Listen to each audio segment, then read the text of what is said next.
இல்ல யாராவது நடிகை வந்தா பார்க்க போய் கூட்டத்தில் போய் நெறி செத்துப்போ, அப்போவாது 10 லட்சம் கொடுப்பான். ஒண்ணு குடிச்சுச்சா இல்ல நடிக்கிறவனா கூத்தாடிய பார்க்க போயிச்சா, ரெண்டுல ஒண்ணுச்சா. நாட்டு பாதுகாப்புக்கு ராணுவத்தெல்லாம் போய் செத்துறாத, 10 பைசா தர மாட்டான். ராணுவ வீரன் அவனா ராணுவ வீரனா? இந்த நாட்டு விடுதலைக்கு தூக்குல தம்மனவன் எங்க புதைக்கப்பட்டிருக்கான்னு தெரியாது. ஆனா இவங்க உலக புகழ்பெற்ற கடற்கரையில 2 ஏக்கர்ல படுத்திருக்காங்க சென்னையில.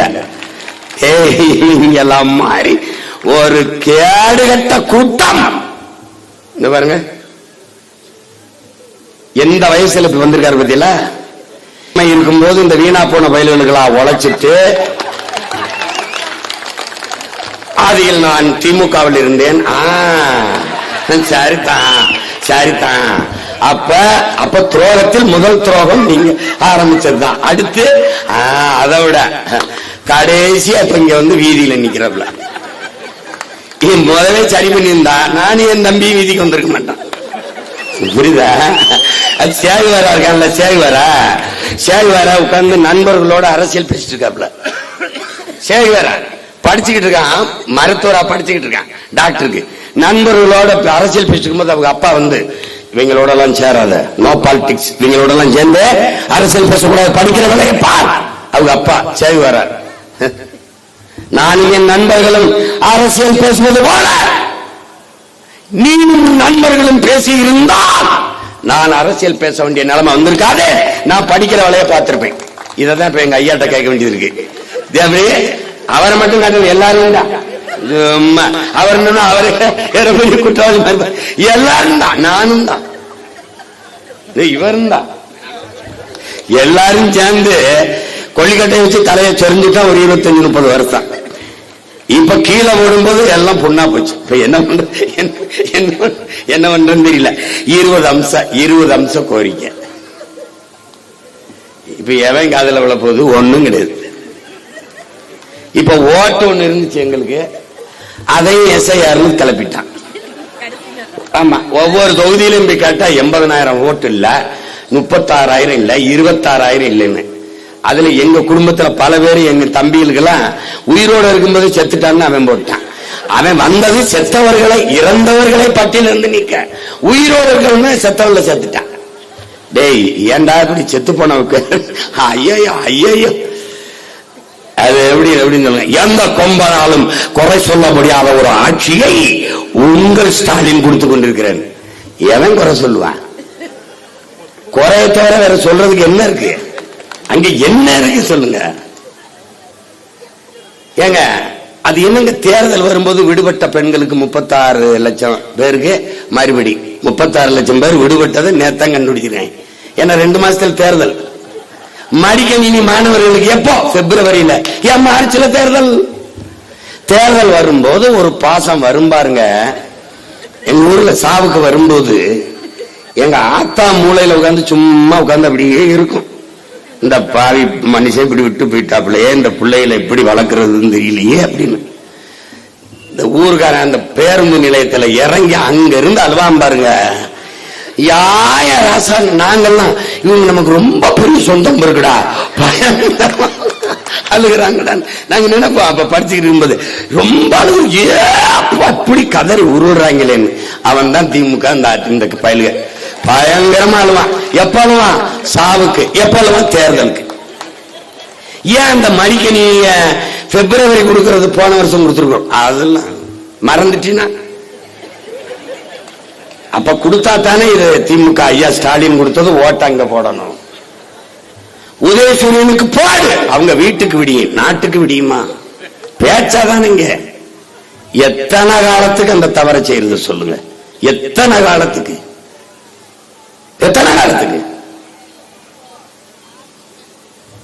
ஒவ்வொரு முறையும் இந்த கோரிக்கையை வைத்து அரசு, மருத்துவர்கள், அரசு செவிலியர்கள் பணி நிரந்தரத்திற்கு, வேளாண் குடிமக்கள் விளைய வைத்த பொருளை கொள்முதல் செய்யுங்கள், சேமிப்பு கிடங்கு வைத்து எங்கள் விளைபொருளை சேமித்து வையுங்கள். வீதியில் முளைத்தது கிடக்கும் போது ஒரு வழி வரும் பாருங்க. நான் விளை வைத்த பொருளை பொருளை, என் ஆத்தால் அப்பனும் விளை வைத்த பொருளை வீதியில் போட்டு நனைய வைத்து முளைக்க வைக்கிற நீங்கள் ஆந்திராவில இருந்து பொங்கலுக்கு அரிசி வாங்கி வருகிறீர்கள் என்றால் எங்களை எவ்வளவு தூரம் அவமதிக்கிறீர்கள். ஏன் நெல்ல அவிச்சு அரைச்சு அரிசியா வராத? இது கல்லு மண்ணுமா வந்துருமா? அவ்வளவுதான் நமக்கு மதிப்பு. அவ்வளவுதான், அவ்வளவுதான். அவ காதல வாங்கிறது இல்லை. ஏன்?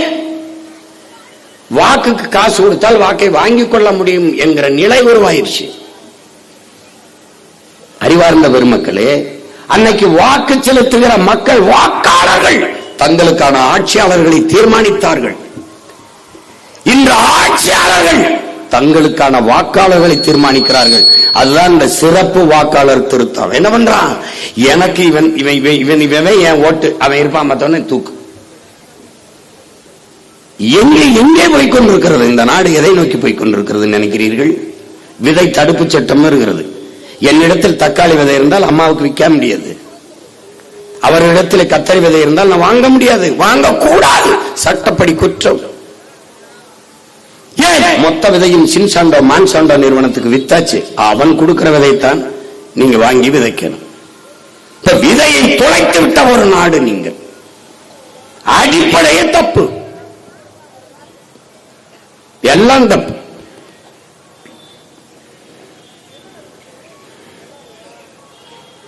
இந்த அரசு பணியாளர்கள் வாக்கு நமக்கு வராது என்ற அச்சம் ஏற்பட்டாலே ஒழிய அவர்கள் இந்த கோரிக்கையை ஏற்க மாட்டார்கள். இது சத்தியம், நீங்க எழுதி வைங்க. இப்ப ஒருவேளை இவங்க எல்லாம் சேர்ந்து சீமானுக்கோ அல்லது பாட்டாளி மக்கள் கட்சி பாலுசுவரம் மாதிரி அவங்களுக்கோ போட்டுருவாங்களான்னு நினைச்சா, காலையில ஐயாவை கூப்பிட்டு இந்த முக்கிய பொறுப்பாளர்களா வாங்க, என்ன உங்க பிரச்சனை, இப்ப விட்டுருங்க, அடுத்த முறை நம்ம ஆட்சிக்கு வந்த பிறகு முதல் கையெழுத்து, ஏன்னா முதல் கையெழுத்தே 300 கையெழுத்து போட்டிருக்காங்க அவங்க. அது மது ஒழிப்பு, உங்களுக்கு தெரியும், உங்களுக்கு தம்பிக்கு தெரியும். சாதி வாரி கணக்கெடுப்பு எடுன்ட்டு குறைஞ்சது ஒரு 4 நூற்றாண்டுக்கு மேல போராடுறோம். இவங்க இந்த இடஒதுக்கீடுங்கிற வார்த்தையை நாங்க அதை ஏற்கல. இடப்பகிர்வு, இடப்பங்கீடு, அதுதான் நாங்க கேட்கறது. ஏன்னா ஒதுக்கீடுங்கிற எங்க ரொம்ப நாளா ஒதுக்கி வச்சிருந்ததுனாலதான் அதை கேட்கிறோம். அப்புறம் ஒதுக்கீடு, இடத்தை கொடுத்து ஒதுக்கி வர வைப்பியாடாங்கிறதான் பிரச்சனை. இப்ப இந்த நிலத்தில் எவனோ அதுக்கு உரிமை கொண்டாடுறான். ஆனால் ஒரே ஒரு மகன், ஒற்றை மகன் போராடி நமக்கு இந்த உரிமை பெற்று தந்தான் அல்லால் அது எங்க ஐயா ஆனமுத்து ஒருவன் தான். அவன் தான் பெற்றுக் கொடுத்தான். அவன் பெற்றுக் கொடுத்தான் என்பதை தமிழ்நாடு முழுமைக்கும் கொண்டு போய் சேர்த்த பெருந்தகை எங்களுடைய ஐயா மருத்துவர் ராமதாஸ் அவர்கள். இன்றைக்கு வரைக்கும் சாதிவாரி கணக்கெடுப்பு, சமூக நீதி கோட்பாடு உயிர் போல இருக்கின்றான். அது பாட்டாளி மக்கள் கட்சியின் கொள்கையில் உயிர் கொள்கையா இருப்பதால் தான் அது இருக்குது.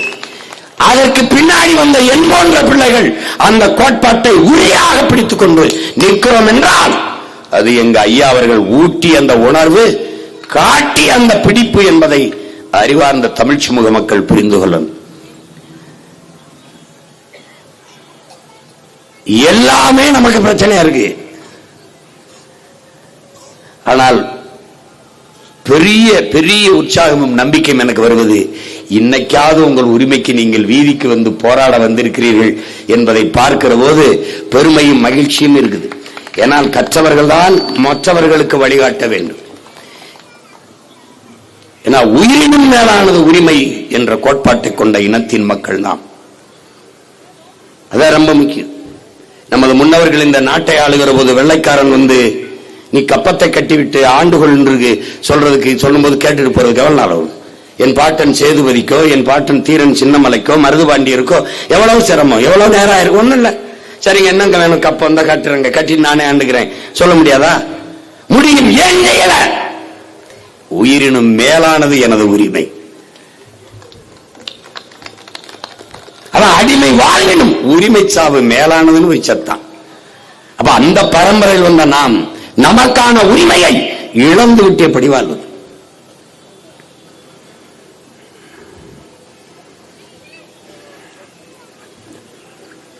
இது இல்ல.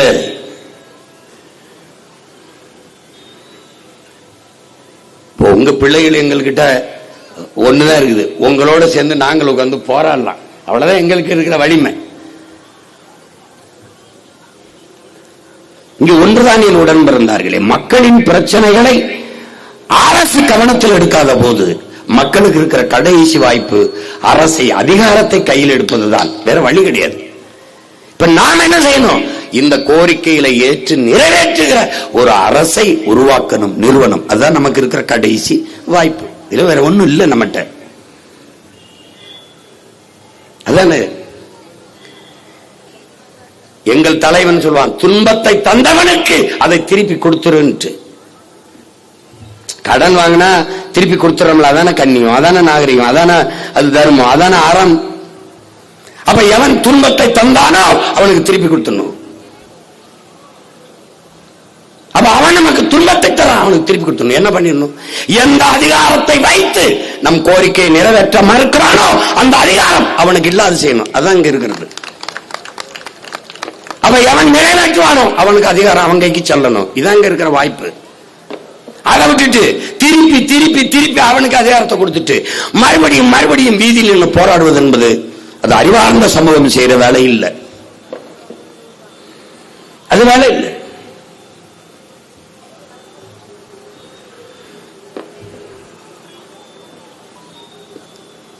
அதனால இப்போ இந்த கோரிக்கையை நீங்கள் வைத்து போராடுகிறீர்கள். இதில் எல்லா கோரிக்கையும் எங்களுக்கு உடன்பாடு. நான் கூட கேட்டேன், என் தம்பிகள் இந்த டாஸ்மார்க், நான் வேலூர் சிறையில் இருக்கும்போது 300 தம்பிகள் போராடிட்டு இந்த கோரிக்கை முன்வைத்து போராடிட்டு சிறைக்கு வந்தார்கள். அப்ப உட்கார்ந்து பேசிக்கொண்டிருக்கும் போது தம்பி எல்லாம் சொன்னாங்க, இந்த மாதிரி ரொம்ப கஷ்டமா இருக்கு. என்னன்னா சீருடையோடு சின்ன சின்ன பிள்ளைகள் வந்து மது கேக்குது, அது கஷ்டமா இருக்கு. என்னப்பா படிக்கிற பிள்ளையே நீங்க எல்லாம் இப்படி இது பண்றீங்கன்னா, உங்க அப்பன் காசுல குடிக்கிறேன், கொடுத்தா கூட வேற கடைக்கு போறேன்னு சொல்லுது.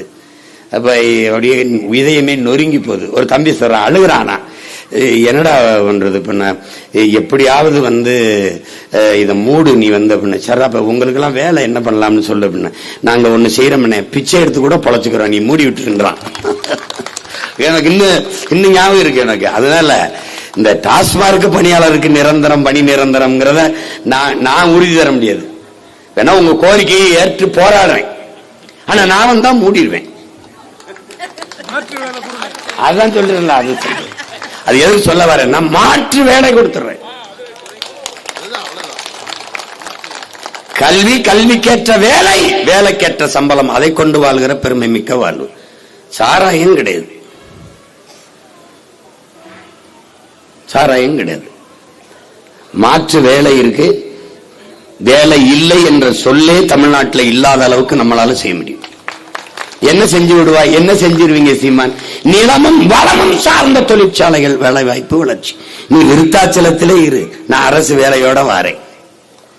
இங்க என்ன வேலையை? கரும்பு. கரும்பு போனா கரும்பு 5000 ஏக்கர்ல போனா தொழிற்சாலைய வெள்ளம் எடுக்கிறத, போனா தொழிற்சாலை கரும்பு சக்கல் இருந்து சாப்பாட்டு தட்டு தயாரிக்கிற தொழிற்சாலை போனா எத்தனை அந்தந்த இடத்துல தொழிற்சாலை, வாழும் இடத்திலே அரசு பணி. என் மக்களுக்கு கல்வியை உலகத்தரத்திற்கு நம் பிள்ளைகளுக்கு பெற்றுக் கொடுங்கள். பிள்ளைகளை கற்றுக் கொடுக்கிறோம் நாங்கள்.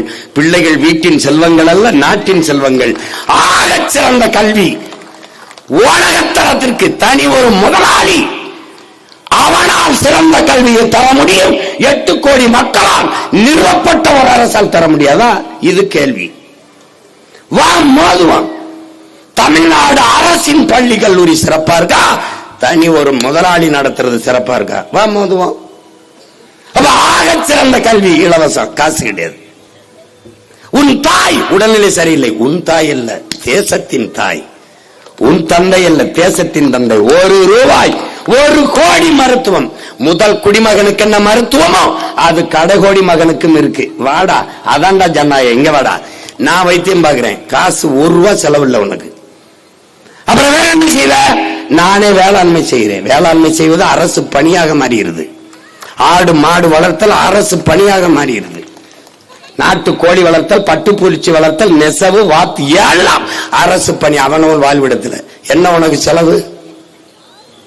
என்ன செலவு? பசி கிடையாது. முல்லை, குறிஞ்சி, மருதம், நெய்தல், அங்காடி நாமளே வச்சிடறோம். அவனவன் வாழ்விடத்தில் எல்லாம் கிடைக்கும்.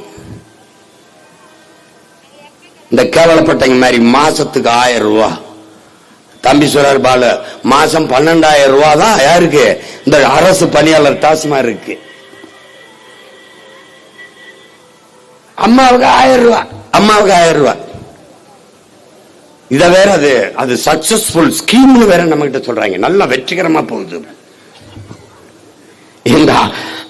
நம்ம ஊர்ல, எங்க ஊர்ல அம்மா களை எடுக்க வர்றவங்களுக்கு, நாத்து நட வர்றவங்க, களை பறிக்க வர்றவங்களுக்கு எல்லாம் 300 ரூபாய், 400 ரூபாய், 500 ரூபாய் சம்பளம் கொடுக்குறா. 30 ரூபாய் சம்பாரிச்சுக்க முடியாத எங்க அம்மாவால, என் தங்கச்சியால ஒரு நாளைக்கு ஒரு இட்லி 30 ரூபாய்க்கு விற்குது. ஒரு இட்லிக்கு காசு சம்பாதிக்க முடியாதாடா? இதுக்கு கூட வக்கற்ற நிலையில எங்க ஆத்தால வச்சுட்டு 1000 ரூபாய் கொடுத்தேன், 1000 ரூபாய் கொடுத்தேன். என்ன நீ சோழ ராஜராஜ சோழ மூவேந்தர் பரம்பரை சொத்தம்பட்டு வித்து கொண்டாந்து கொடுத்த? 10 லட்சம் கோடி கடன் ஆக்கி வச்சிருக்க. நீ 80,000 கோடி வட்டி கட்டுற. நீ கடன்காரப்ப எங்க தலையில கடனை வச்சுட்டு போய் அங்க கடற்கரையில படுத்துருவ. நாங்க காலங்காலமா இங்க வட்டி கட்டிட்டு தாங்கணும்.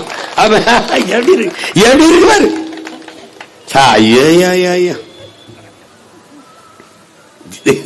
இது உங்களை நல்லா இருப்பிய. எனக்கு போடுங்க, போடாம இருங்க. என் தம்பி பால் சொல்ற மாதிரி எங்களுக்கு போடுங்க, போடாம இருங்க. ஆனா யோசிச்சு போடுங்க.